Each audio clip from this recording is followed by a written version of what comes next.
우리 할렐루야 샬롬 하고 인사하십니다. 할렐루야 샬롬 샬롬 샬롬 샬롬 샬롬. 하나님 사랑합니다. 여러분 주 안에서 사랑합니다. 오늘 12월 마지막 날입니다. 이제 하루 저희들 자고 나면 2015년 새해인데요. 여전히 역대상 13장 1절부터 8절까지 말씀 가지고 하나님이 우리에게 오늘은 무엇이라고 말씀하시는지 한번 함께 나눠봅니다. 13장 보니 사울 때는 우리가 그 앞에서 묻지 아니하였느냐. 13장 3절 말씀 우리 집중해 보시죠. 우리가 우리 하나님의 궤를 우리에게로 옮겨오자 사울 때는 우리가 그 앞에서 묻지 아니하였느니라. 아멘이라고 이렇게 나와 있죠. 실제 사울은 통치기간 중 다윗과는 달리 하나님의 궤에 대한 관심이 거의 없었어요. 이는 그가 기럇여아림에 있는 언약궤를 마땅히 있어야 할 장소인 성막으로 옮기지 않고 그곳에 그대로 두었다는 것에서 쉽게 알 수 있죠. 하나님 궤는 야훼 이름으로 불리는 것으로 사무엘하 6장 2절에 있죠. 하나님의 궤의 존재는 하나님의 임재를 상징합니다. 그러므로 다윗은 하나님 궤를 하나님 임재의 영광으로 믿고 사울은 하나님 임재의 영광을 믿지 않았다는 것이 차이점입니다. 이 차이 때문에 다윗은 가는 곳마다 하나님의 능력으로 승리하고 강성하지만 자신의 생각 사울은 능력으로 문제를 해결하려도 결국 하나님으로부터 버림을 받는다. 오늘도 마찬가지죠. 하나님의 방법대로 살지 않고 내 뜻과 내 방법대로 세상에서 볼 때는 그게 가장 지혜로운 것 같고 옳은 것 같지만 사실은 그렇지 않다라는 게 이번이 다윗의 언약궤로 옮기는 과정에서도 드러나고 있습니다. 13장 8절에 보니 다윗과 이스라엘 온 무리는 하나님 앞에서 하죠. 힘을 다해 뛰놀며 하나님 앞에서라고 그래요. 언약궤가 바로 하나님이다. 하나님의 임재다라고 여기기 때문에 하나님 앞에서라고 이렇게 다릅니다. 신명기 10장 8절에도 그때 야훼께서 레위 지파를 구별하여 여호와의 언약궤를 매게 하며 거기에 또 야훼 앞에 서서라고 나옵니다. 그를 섬기며 또 여호와 이름으로 축복하게 하셨으니 이는 오늘까지 이르느니라. 야훼 앞, 야훼 이름을 두시려고 택하신 곳 어디예요? 주의 성전이라고 이렇게 가리키고 있습니다. 출애굽기 10장 9절 우리가 야훼 앞에 절기를 지킬 것인즉 이것도 또한 야훼 앞이다. 신명기 12장 18절 오직 내 하나님 야훼께서 택하실 곳에서 내 하나님 야훼 앞에서. 신명기 14장 23절에도 내 하나님 야훼 앞 곧 여호와께서 그 이름을 두시려고 택하신 곳 이렇게 전부 여호와 앞이라고 지명도 그렇게 얘기합니다. 하나님께서 택하신 곳은 야훼 앞입니다. 그렇기 때문에 하나님께서 세우신 우리의 성전도 또한 여호와 앞에서 저희가 예배를 드린다는 것을 절대로 잊으면 안 되겠고 그렇기 때문에 성전은 귀한 곳이고 우리가 예배 때는 경건해야 되고 예배 때는 신령과 진정으로 하나님 앞에서 예배 드리는 거죠. 우리가 또한 신명기 16장 15절에도 내 하나님 야훼 앞에서 택하신 곳에서 너는 이랫동안 내 하나님 야훼 앞에서. 여호수아 22장 27절에도 우리가 야훼 앞에서 우리의 번제와 우리의 다른 제사와 우리의 화목제로 섬기는 것을 이렇게 하나님 성전은 전부 여호와 앞입니다. 그리고 언약궤, 법궤 앞에서도 야훼 앞이다라고 이렇게 생각을 하죠. 하나님의 상징적인 그곳은 모두 다 야훼 앞이다. 그렇기 때문에 우리가 항상 경건해야 되고 야훼 앞에서는 거룩해야 할 줄로 믿습니다. 법궤는 언약궤, 야훼 궤, 하나님의 증거궤, 주의 능력의 궤 등으로 이름이 이렇게 불려졌습니다. 여러 가지 이름으로 불려진 법궤는 뭘까요? 그리스도의 모형, 하늘나라를 상징하죠. 그런데 법궤의 뚜껑은 뭘로 만들어졌어요? 정금으로 만들어져 있고 하나님의 임재를 상징하는 두 그룹이 조각되어 있죠. 그 사진들 보셨죠? 이 법궤는 하나님의 율법과 거룩하심을 상징합니다. 하나님께서 제사장과 만나는 장소로 하나님의 뜻을 알리셨던 곳이라고 이렇게 명명되어 있습니다. 그곳이 바로 지금 우리 신약에는 성전이죠. 본문은 이런 귀중한 법궤를 이제 다윗이 어디에서 기럇여아림에서 다윗성으로 옮겨오는 그 일부분을 기록하고 있어요. 기란 여아림에 사울은 그대로 도왔는데 이제 다윗은 얘기하죠. 이스라엘 온 회중에게 2절에 이르되 만일 너희가 좋게 여기고 또 우리 하나님 야훼께로 말미암았으면 우리가 이스라엘 온 땅에 남아있는 우리 형제와 또 초원이 딸린 성읍에 사는 제사장과 레위 사람에게 전령을 보내 그들을 우리에게로 모이게 하고 우리가 우리 하나님의 궤를 우리에게로 옮겨오자. 사울 때는 우리가 궤 앞에서 묻지 아니하였느니라 하매 어떤 것도 상의하지 않았다라는 거죠. 야훼 앞에 제사를 드리지 않았다, 예배를 드리지 않았다라는 뜻을 이렇게 표현하고 있습니다. 4절에 백성들의 눈이 이 일을 좋게 여김으로 온 회중이 그대로 행하겠다 한지라. 백성들에게 다 뜻을 물었어요.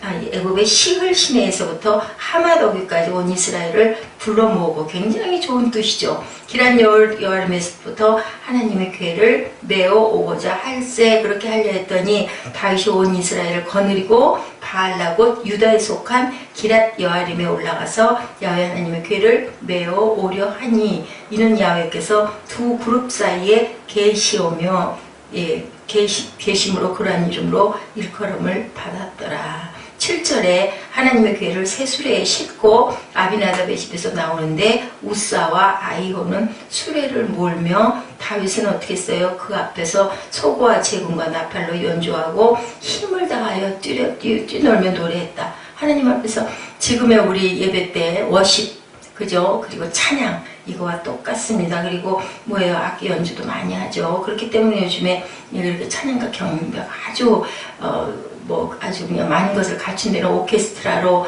또 이제는 국악으로 엄청나게 워십으로 이런 부분의 것을 그대로 해석해서 실행을 하고 있는 부분입니다. 본문은 이런 귀중한 법궤를 다윗이 옮겨오는데 다윗이 법궤를 어떻게 운반했는지 아주 좋은 뜻을 가지고 하나님의 언약궤를 정말 귀하게 이렇게 해서 소중하게 새 수레에 싣고 아비나답의 집에서 나오는데 우사와 아이오는 수레를 몰며 그랬어요. 첫째로 어떻게 옮겼어요? 하나님의 궤를 새 수레에 실어 운반하도록 했다. 그런데 이것의 해석은요, 이 운반법은 옛날 블레셋 사람들이 사용하던 것으로 율법에 어긋나는 방법이었습니다. 우리가 하나님의 일을 할 때 하나님의 방법에 합당치 않은 방법으로 하면 아무리 뜻이 더 좋아도 이것은 온당치 못하다. 아무리 잘하는 일이라 할지라도 하나님의 법에 어긋나는 일은 잘하는 일이 될 수 없다. 받으시지 않죠. 다윗이 하나님의 궤를 다윗성으로 운반해 오는 일을 잘하는 일이었는데 방법에 문제가 있었다. 둘째로 다윗은 율법이 명한 방식대로 운반하지 않았다. 율법에 그렇게 하지 않았거든요. 모세의 율법에 따르면 성소의 모든 기구를 운반하고 보관하는 책임은 누구? 레위 지파의 고핫 자손이 하게 되어 있습니다.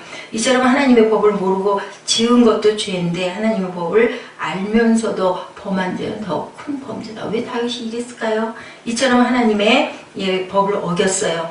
이는 아는 것이 힘이라고 하지만 바르게 행하는 것은 더욱더 큰 힘이다. 우리가 무엇을 하든 그저 정석의 길로 가야 되는 거지. 거꾸로 가도 서울만 가면 된다는 그 부분은 잘못된 부분이다라는 거죠. 모르고 짓는 죄는 회개하고 쉬운데 알고 짓는 죄는요, 회개하기도 어려워요. 자꾸 자기 고집과 자기가 합당하다고 여기고 결국은 거기에 빠져버리게 됩니다. 누구도 못 말려요.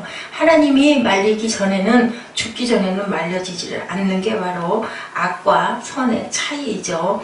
우리는 누구 아래에서 하나님 아래에 있기 때문에 잘못된 부분을 지적하거나 주변에서 얘기해 줄 때 그게 맞다라고 회개할 줄 알아야 돼. 돌이켜볼 줄 알아야 되고, 돌이켜봤으면 바뀔 줄 알아야 되는 거죠. 이렇게 하나님의 법을 알면서도 죄를 짓습니다. 하나님의 절대적인 법을 순응하여 진리대로 우리가 살아가야 된다.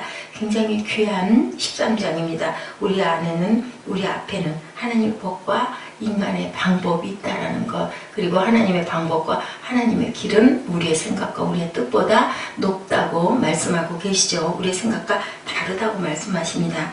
하나님의 생각은 인간의 생각을 깨뜨리기도 하시고 차원 높이 섭리하심을 우리가 알아야 되고, 그러므로 우리는 아무리 옳은 방법의 길일지라도 우리 법이 아닌 하나님의 법을 순종하고 따르고 살려고 힘쓰는 삶이 되어야 하겠다.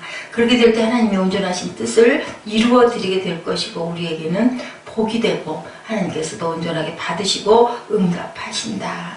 네, 마태복음 7장 13절 14절입니다. 좁은 문으로 들어가라.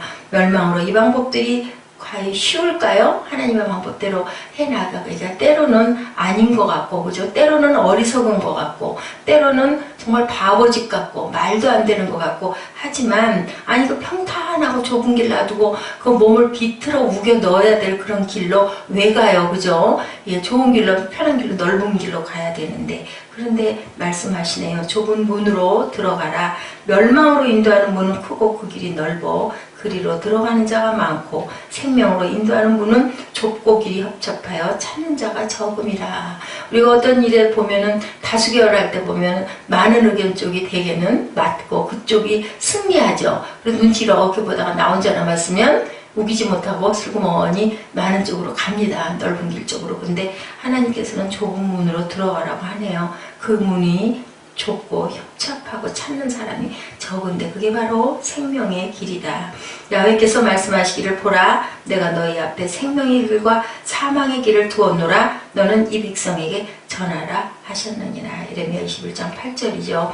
사는 길은 생명의 길 또한 좁은 길 그것은 무엇일까요? 바로 예수 그리스도이십니다. 십자가를 지고 가신 예수께서 이르시되 내가 곧 길이요 진리요 생명이니 나로 말미암지 그는 아버지께로 올 자가 없느니라. 요한복음 14장 6절 말씀입니다.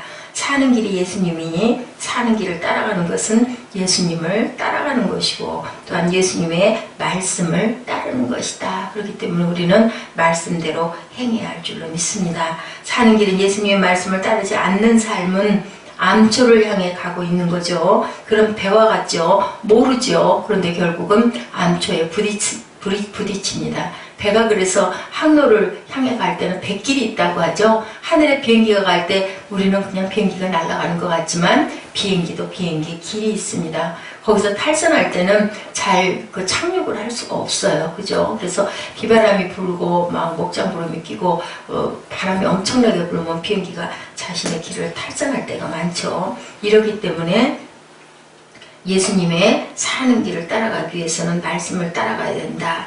사는 길은 예수님의 말씀을 따르지 않는 삶은 암초에 걸려 넘어지게 되죠. 아무리 즐겁고 기쁘고 성공하고 출세하고 의미를 가지려고 해도 결국은 허무와 슬픔뿐이라는 것. 수많은 사람들이 지금 자신의 길이 어떤 길인지 가고 있는 길이 어떤지를 모르고 가고 있다는 게 문제입니다. 자신의 길에 있는 지금 자신이 어느 길에 있는지 관심이 없어요. 어떻게 하면 원하는 것을 가질지, 어떻게 하면 성공을 할지, 어떻게 하면 금시발법을 하고 돈을 많이 벌지, 그것이 행복이라고 생각하고 그것이 성공이라고 생각하는 이 넓은 길이 문제가 되죠. 보기에도 어때요? 보암직하고 먹음직하니 그 길이 맞잖아요. 예, 부잣집에 편하게 가서 사는 게 좋지 그냥 믿음 생활한다고 한 푼도 없는 사람한테 가가지고 둘이 밤낮을 잃어버리고 일을 하고 돈을 벌어서 가까스로 입에 연명을 하는 거 엄청나게 불행한 것 같지 않습니까? 미련하고 바보짓 같은데 사실은 그게 큰 축복이라는 것을 믿음이 없는 자들은 모르고 세상의 눈은 감겨서 볼 수가 없는 거죠. 잠시 후에 난파될 배 안에서 배 방향 돌리는 것에는 관심이 없고 좀 더 자자, 좀 더 졸자, 좀 더 눕자 그러다 결국은 파경, 사망입니다. 육신을 따르는 자는 육신의 일을, 영을 따르는 자는 영의 일을 생각하나니 그죠? 육신의 생각은 뭐예요? 사망이요. 영의 생각은 생명과 평안이니라. 육신의 생각은 하나님과 원수가 되나니 이는 하나님의 법에 굴복하지 아니할 뿐 아니라 할 수도 없이니라. 육신에 있는 자들은 하나님을 기쁘시게 할 수 없느니라. 우리 로마서 8장 4절에서 9절까지 우리 합독하시고 기도하는 시간 갖도록 하시죠.